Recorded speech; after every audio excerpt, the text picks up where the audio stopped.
What do you identify as the advantages and limitations of this framing that Black women are political saviors?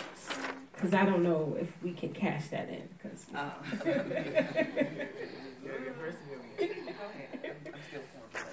I mean, I find it frustrating, right? I mean, the phrase I use is that Black women are the canaries in the mine. We're the ones who tell everybody what's about to go down. We're the ones who have a sense of urgency because the boot is consistently on our neck, right? As Shirley found out, with, when there's an issue with women, Black women tend to be at the bottom of the totem pole. When there's an issue with Black folks, Black women, so it's like when we think about leadership, it's like white women are over here and Black men are over here, and somehow Black women are in the middle saying, well, we've identified the problem, why aren't we seen as the leaders? Right? Mm-hmm. We're seen as the worker bees, but never the queen. And so the frustration that I have is that Black women are oftentimes diagnosing the problem, they're working on the problem, and they're consistently overlooked when it comes to a solution for the problem. But fundamentally, this idea that Black women are coming to save us, why? No. I'm tired. Right?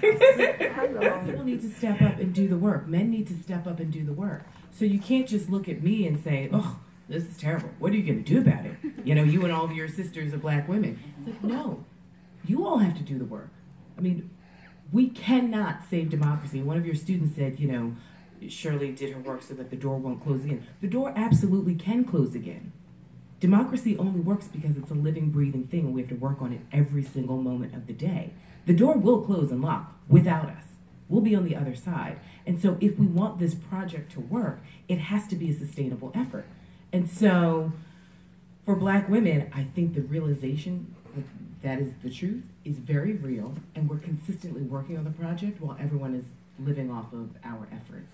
And I'm quite honestly quite frustrated and exhausted by it, and I'm taking the work and just, you talk to your uncle at Thanksgiving. That's not my job to do it, right? He's not going to believe me anyway. So, but I think that we have to start taking some of that load off and saying, this is your responsibility too. This is our country, right? It's not Trump's America, it's our America. So the only way that it works is if we keep working on it, but Black women can't be the ones rolling the boulder up the hill every day and then looking back and saying, okay, we got the boulder up the hill. And everyone's like, good job. So tomorrow, boulder again, right? We're not doing that. But I think that's the thing, we do it, right? And so it's the same thing, right? Like on the one hand, you do want to demonstrate value, right? I mean, parties are only responsive to voters, and Black women are consistent voters. But the question is, what do they get in return? Well, exactly. So this is my point, right? So the same thing that makes Black women great is the same thing that I think to a certain extent keeps Black women in this sort of, to use the Atlas reference, right?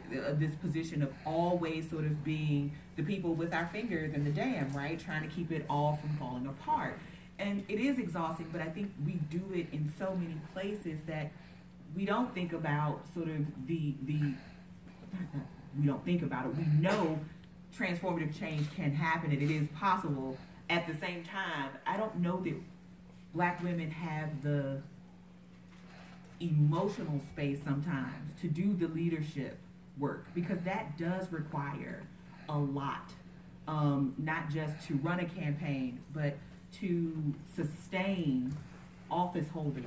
And that's not something that I think we cultivate enough in Black women. We are fine with Black women being the people who get out the vote, being the people who will beat the pavement and gin up interest, but not really taking Black women seriously as leaders and cultivating Black women's leadership. So I think everybody is fine with Black women doing the work. They're not fine with Black women telling them what to do. And I think that is, unfortunately, I think, and I can't speak for all Black women, but certainly I think historically we have done that work, whether it be the NAACP